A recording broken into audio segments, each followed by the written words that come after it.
Petit jingle malicieux au piano, c'est le journal de la salle de démontage. On a quoi? On a du Scorsese, on a du Star Wars, on a du Stephen King, mais on va démarrer par le festival de Cannes, hein, c'est ça? Exactement. Donc le réalisateur iranien Asghar Farhadi, il fera l'ouverture de ce festival avec Everybody Knows, qui veut dire... tout le monde maintenant. Tout le monde sait. Everybody knows. Ah, knows. Sorry, I'm not fluent. Todos la saben. Un film tourné en langue espagnole qui met en scène Penélope Cruz et Javier Bardem. Oui, c'est le 8e long métrage d'Asghar Farhadi. Donc, il ouvrira le festival de Cannes avec en tête d'affiche Penélope Cruz et Javier Bardem. Dans ce film, on suivra Laura, mère de famille vivant au Brésil. Elle retourne en Espagne pour le mariage de sa sœur. Son passé va la rattraper et va faire déraper la petite réunion de famille. Est-ce que ce film vous hype ou pas pour un début de festival de Cannes? Bien sûr. J'ai hâte de retrouver encore un thriller psychologique de ce réal après Le Client, une séparation que j'ai beaucoup aimé. Ça me fait plaisir. C'est ta cam, ça? Ouais. Ouais, c'est une question. Il n'y a pas de piège. Hein. Bien sûr, c'est ma cam. Ces acteurs, je les aime beaucoup. Penélope Cruz depuis Almodovar, je l'aime. C'est vrai, t'en attends beaucoup de ce film? Pas beaucoup, mais je suis contente qu'il ouvre le festival. Et depuis 2004, on n'avait pas eu un film en langue espagnole depuis La Mauvaise Éducation, justement, en film d'ouverture au festival. C'est sympa. Les autres?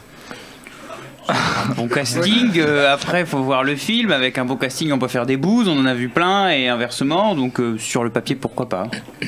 Guillaume, Antoine, moi, non, pas de... Je sais pas, j'ai l'impression que je vous sens la fine bouche, non, la fine boca. J'ai l'impression qu'on a déjà vu, j'ai l'impression que je veux voir un film que j'ai déjà un peu vu, et je suis pas, c'est pas Penélope Cruz qui me fait forcément courir dans une salle de cinéma. Je suis pas. Tu préfères Javier Bardem, hein, ce côté viril, masculin, très plantureux. Bah, il m'excite beaucoup plus, quoi. Voilà. Mais ça, on connaît tes goûts. On les connaît tous. Oui. Moi, je suis un peu de l'avis de Guillaume. Je vois d'avance ce que ça va être. Un drame psychologique. C'est toujours traité d'une manière différente et il y a beaucoup de détails. C'est construit. La bande-annonce nous vend un peu un thriller haletant. Je suis pas du tout convaincu ce sera le cas. Je pense que ce sera un drame psychologique à la Asghar Farhadi, c'est-à-dire très propre. Et il y aura de la mise en scène. Très bien mise en scène, très bien joué. Mais c'est un film, une fois vu, t'es content, tu l'as vu, voilà, mais tu l'auras aussi vite oublié. Voilà, moi, ça m'emballe pas plus que ça. En plus, t'as oublié Le Client, Quentin. Mais le client, mais non, si, j'ai oublié Le Client. J'ai oublié Le Client. J'ai vu Le Client, je trouvais ça pas mal. J'ai pas trouvé ça foufou. Il m'est pas resté en mémoire jusqu'à la fin des temps. Oui, je l'ai oublié Le Client, et c'est pas grave. Il aura d'autres clients. Mais Asghar Farhadi en plus là, en langue espagnole. Je suis pas très fan moi des réals qui tournent dans une autre langue que la leur, etc. En plus, on lui a fait beaucoup de, entre guillemets, pour moi, de mauvaise presse en disant que ces films étaient des films politiques, alors que c'est pas du tout le cas. C'est avant tout des fictions, des fables, des vrais drames au sens plein du terme, au sens classique, j'ai envie de dire. Familiaux. Et là, j'en attends pas grand chose. Je pense que ce sera propre. Ce sera bien exécuté, bien fait. Ça, c'est sûr. Mais je pense que ça révolutionnera pas du tout la face du monde. Je pense que c'est plus ça, The Irishman. Ou on fait quoi? On fait Irishman? The Irishman, le prochain film de Martin Scorsese, ne sortira très vraisemblablement pas en salle. Production Netflix oblige. Eh ben oui, Netflix fera donc la production du prochain film de Scorsese. Lors d'un événement de la Film Foundation, le réalisateur a donné son avis sur le sujet. Il a conscience que le monde de l'audiovisuel est en pleine révolution. Grâce aux nouvelles plateformes, on peut voir un film en dehors de son support d'origine. Néanmoins, pour lui, l'idéal serait quand même de voir le cinéma dans son contexte d'origine. Je trouve que c'est visionnaire de la part de Scorsese, et ça sert beaucoup le cinéma que des réals de son ampleur prennent ce risque, parce que de fait le monde... C'est pas un risque, il est payé. C'est ce que j'allais dire. C'est pas un risque. Puis c'est grassement payé. Ça reste Netflix, c'est quand même le production leader. De 5,45 millions de dollars, mais on va te laisser finir. Je trouve que le monde du cinéma crache un peu sur Netflix et sur ces nouvelles plateformes émergentes qui de toute façon seront là et qu'il faudra accepter, et je trouve ça très bien qu'on ait des mecs comme lui pour être les fers de lance de ce nouveau cinéma. Bah, je suis pas sûr que ce soit un fer de lance à proprement parler. C'est juste un réel qui a été payé pour faire le taf. Je pense pas. Enfin, c'est un grand amoureux de la salle obscure, Scorsese. Donc je pense pas qu'il va renouveler forcément l'expérience. C'était l'occasion de le faire parce que je pense que Netflix était acheteur de ce projet-là. Je pense qu'il y a beaucoup de studios qui étaient pas forcément hypés par le truc.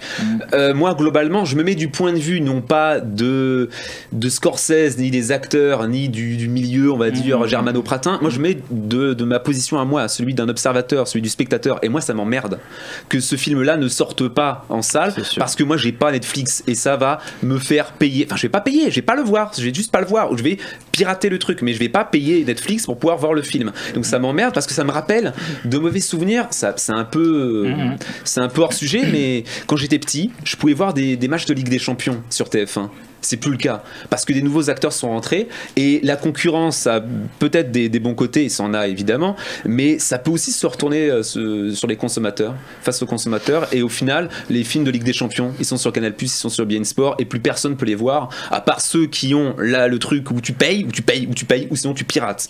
Donc moi ça m'emmerde parce que moi j'aimerais le voir en salle. Un film avec Scorsese, et puis c'est pas pareil. Et puis c'est De Niro, Al Pacino, tu ne peux pas ne pas le voir au cinéma. Il y a un moment donné où quand tu vas dans une salle obscure, pour le coup, il y a quand même un délire, c'est une ambiance, c'est particulier, il y a un son qui est différent, c'est pas regarder.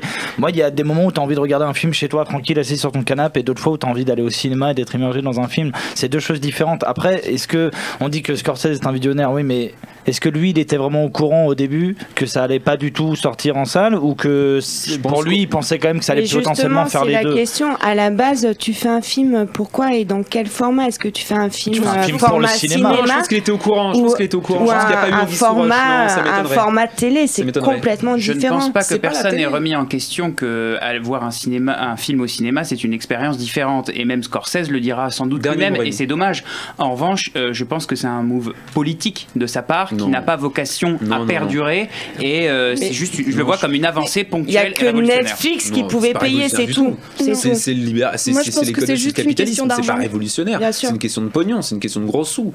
Juste pour une petite information, en fait, l'association de la Film Foundation, ça a été formé par Martin Scorsese et ça vise à justement conserver le cinéma et l'histoire du cinéma, enfin à le faire perdurer. Il y a une dimension très patrimoniale. Très patrimoniale, et du coup là, il va à l'encontre de cette association qu'il a fondée. Donc je pense que je vais mettre de l'eau au moulin de Rémi. C'est vrai que ça peut coexister. Les deux formats peuvent coexister, mais je trouve ça dommage pour ce film-là en particulier. Après, moi, que des gens fassent des films sur Netflix, tant mieux. Et puis ça peut, voilà, ça va donner du travail à des acteurs, du travail à des scénaristes, du travail à des réalisateurs. Mais j'ai mis un bémol sur le fait que des grands films, voilà, faudra payer pour les voir en plus de ta carte UGC limitée qu'on paye déjà. Un petit jeu pour se détendre. Juliette, tu vas nous expliquer tout ça. Alors donc cette semaine, il y a l'annonce d'une nouvelle adaptation d'un roman de Stephen King, Les Tommyknockers.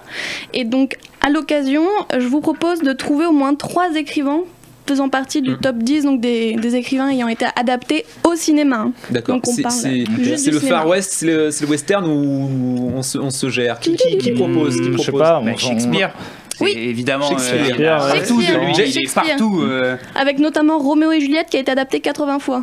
Ouais. C'est pas que le cinéma. Il y en a pas un qui est bon, c'est quand même fou, non? Non, après c'est des adaptations au sens large du terme. D'accord. Voilà. Moi je pensais à Jane Austen. Non, il n'y a pas de Jane Austen. Il n'y a pas Jules Verne? Si, il y a Jules Verne. En fait, c'est des auteurs qui sont surtout. Parce que c'est ceux qui ont été pris dans les années pré-cinéma coloré, non? Surtout ceux qui doivent exploser. C'est des mecs où t'as pas à payer de droit, en fait. Comme Alexandre Dumas. Bien sûr, il y a un avantage concurrentiel énorme. Viviane nous propose Alexandre Dumas hier. Agatha Christie. Agatha Christie, ah putain, il me l'enlève. Et d'autres. Qu'est-ce qu'a dit Dumas? Il est dedans, Dumas? Ouais, il est dedans. Edgar Allan Poe, évidemment. Le Comte de Monte Cristo aussi. Non, il y a Conan Doyle avec les Sherlock Holmes, bien sûr. Donc il y a Stephen King bien sûr, mais voilà. Georges Simenon avec il y avait eu Betty avec Marie Trintignant, c'est celui aussi qui a fait le commissaire Migram. Alors ça c'est à part. Il y a pas Jane Austen quoi, tu te fous de moi. Il y a Guy de Maupassant. Guy de Maupassant. Cocorico. Ouais, si. Il y a Alberto Moravia, donc avec Le Mépris et l'ennui. D'accord. Oui, je vois très oui, de Godard. Ça a l'air passionnant. Mépris, l'ennui. Le Mépris. Oui, Brigitte Bardot, bien sûr.